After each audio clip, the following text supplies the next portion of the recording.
Hello, sweet people. Welcome to this very special edition of the Great Longboat podcast. I am Igor, your host, moderator, and only permanent member of the band Longboat. Today, I would like to give you the origin story of the band, since the band and I are pretty much one and the same. It kind of deals with a little personal history, too. So, let's get started, shall we?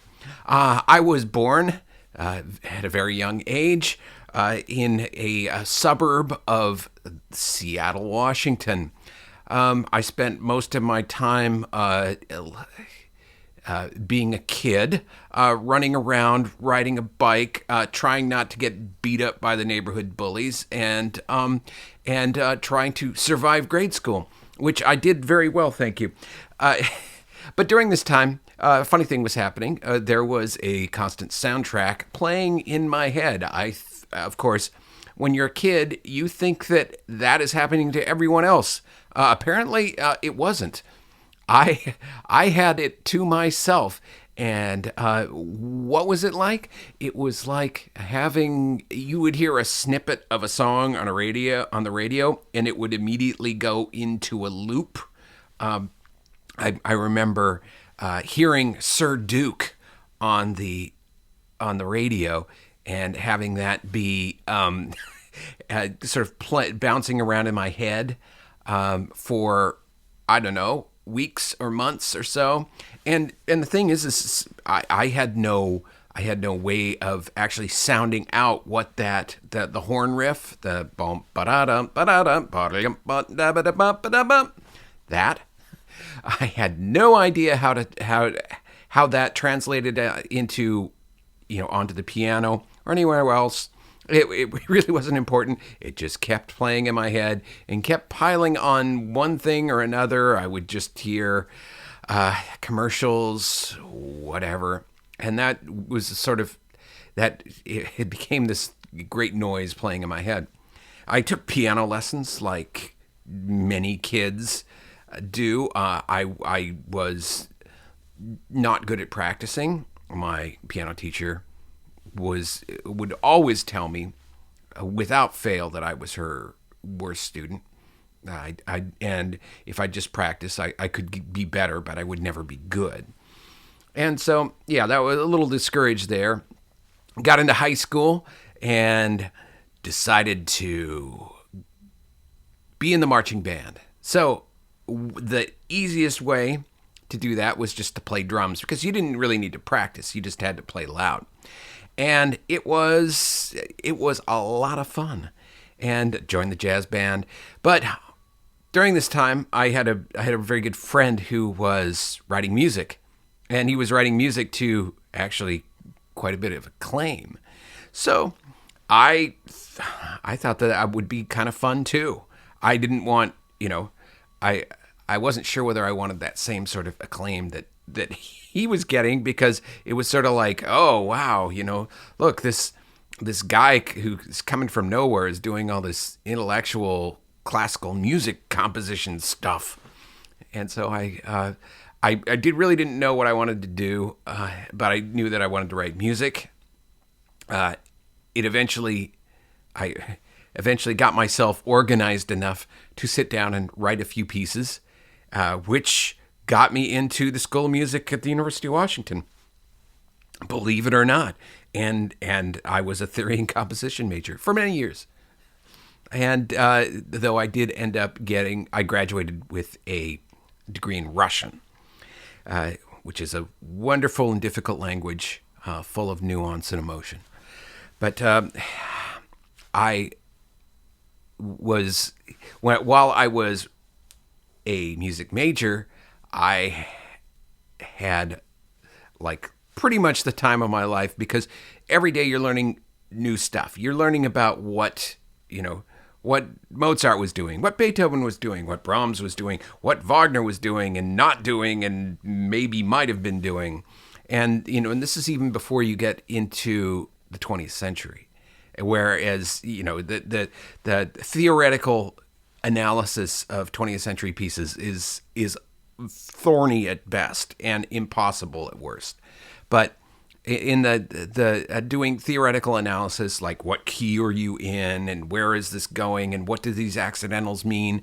For the 19th century, it is fun, and I when I became a Russian major, I kind of left that behind for a while and graduated and went and lived in Russia and came back, and you know, the Russian economy wasn't in great shape, and the only people that you could do business with were gangsters, and that could get you killed.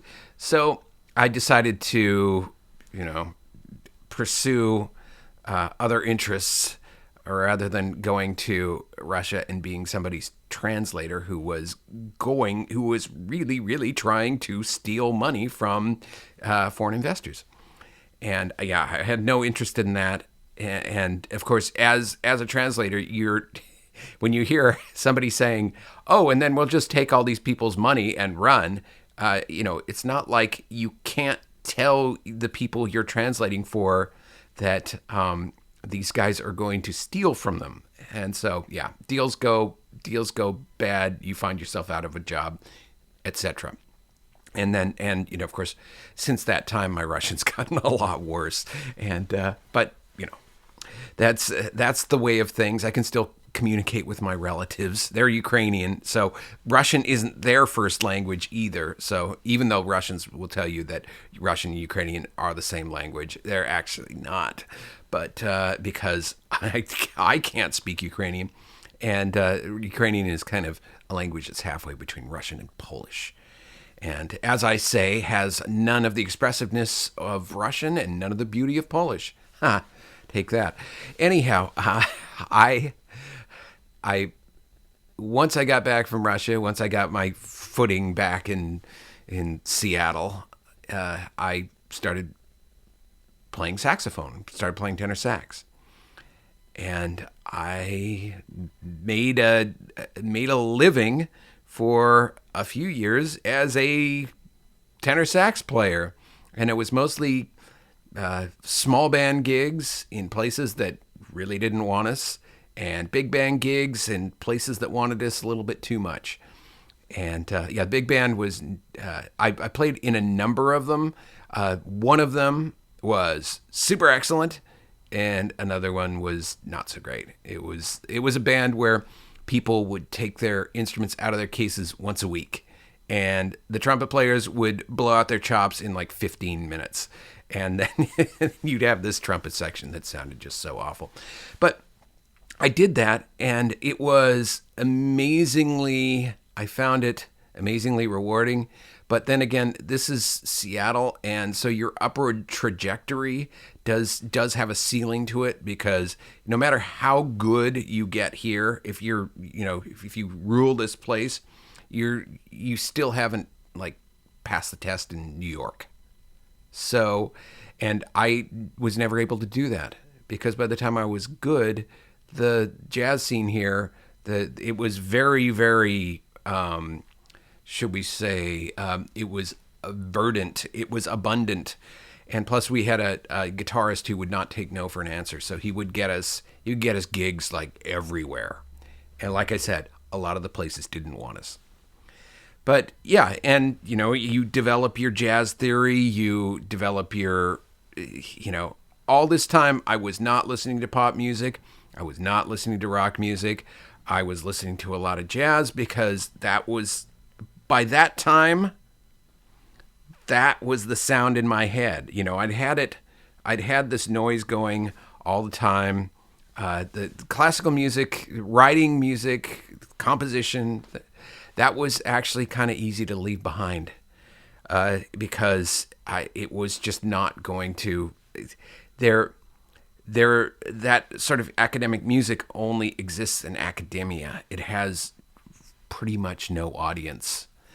And, you know, I wanted to play music for people. I wanted my music to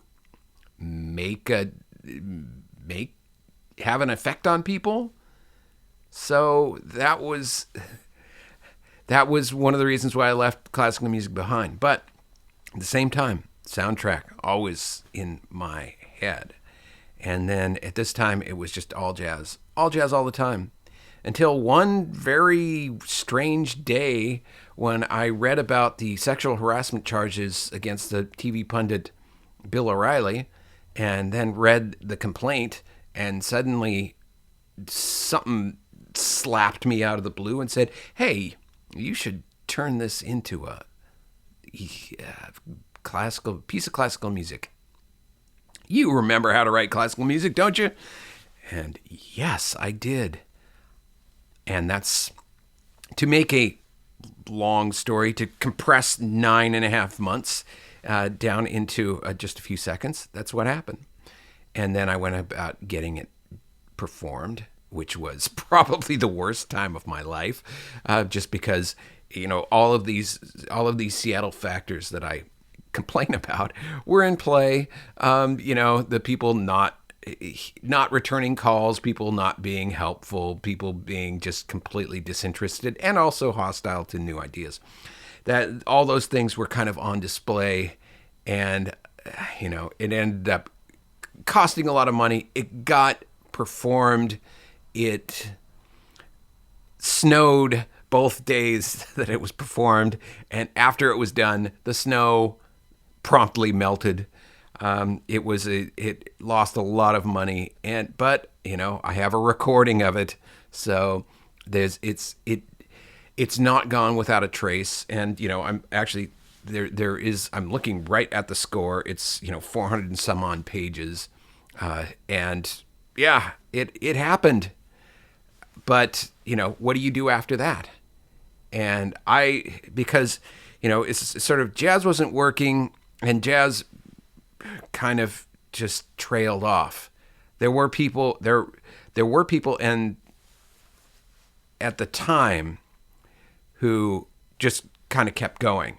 But the scene just got narrower and narrower. There were fewer places to play, and yeah, it was sad to see it go. And I had to move on. And of course, after the classical music experience, I had the classical chops, I had the jazz chops. So I thought, oh, I should write film music. I'll take a film music course. And so I did. It was a local guy who taught that, Hummy Man. Yes, Hummy. And very nice, very gregarious guy who had done some film soundtrack work down in Hollywood, and was teaching this class. And I was told it was important to have experience on Finale, because who knows, you might need it someday. So I got a large computer. I got Finale, and what do you know? Instead of writing film music that nobody wanted, I started writing pop music. And it was easy because the instruments were right there. And yeah, and you could make your own sounds if you wanted to, with the appropriate effects, and if you wanted to fiddle with knobs and dials and things like that. I like doing that. So yes, it became a sort of daily ritual that I would write the beginning of a song, and then when the spirit encouraged, I would finish it. So I was just kind of writing songs, and most of them were just like insufferably twee, and I just thought, oh, I'll just do this until something better comes along, till I can hitch my wagon to some other genre that I haven't tried that will eventually drive me into the poorhouse. And yes, that happened. One day before Thanksgiving in 2010, I was writing music, and I wrote a song about Bellevue, which is a city that's just right across Lake Washington from Seattle, and all the things that I would rather do than live in Bellevue. And it was a lot of fun to write, and it's kind of childish in its abuse of a place where people live and are perfectly happy. But yeah, I don't think I would want to live there. I mean, I have enough problems living in Seattle. But yeah, Bellevue, no.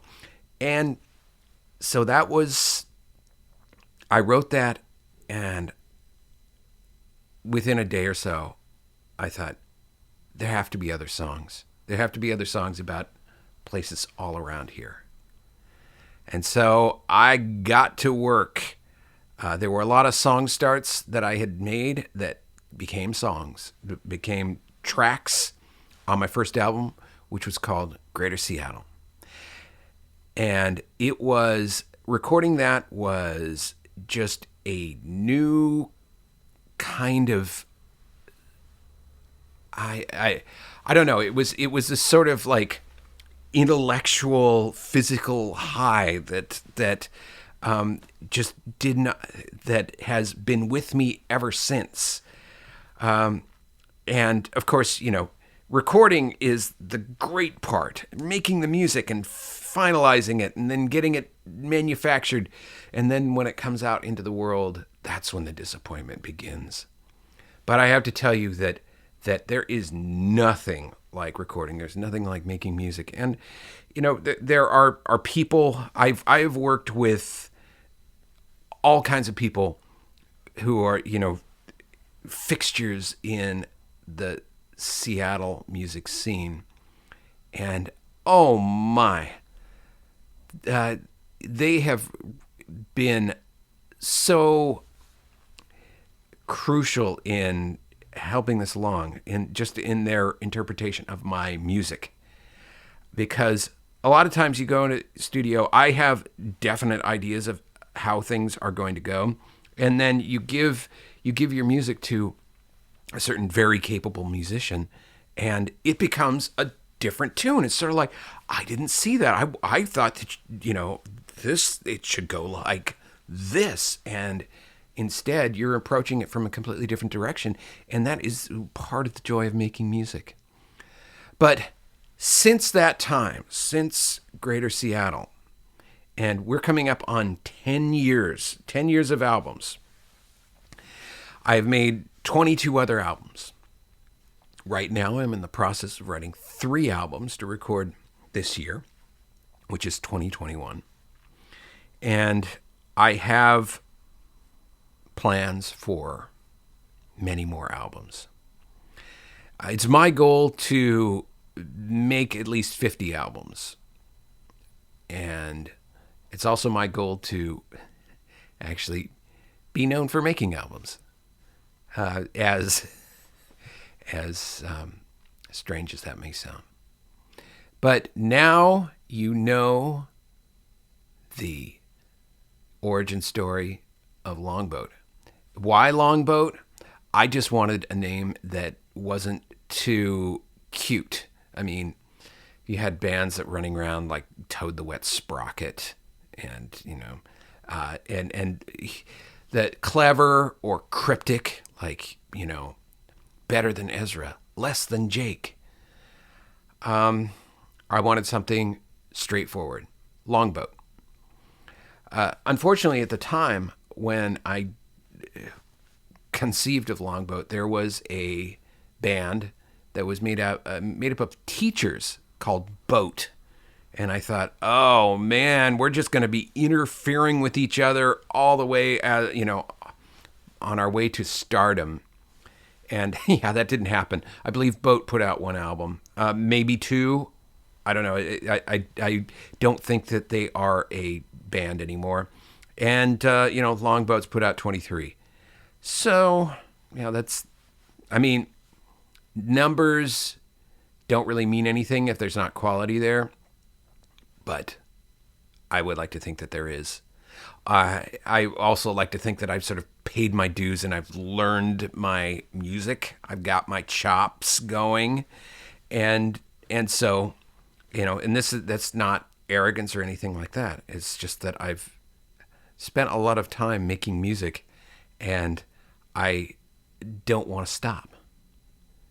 And that's pretty much the Longboat story, and which is my story too.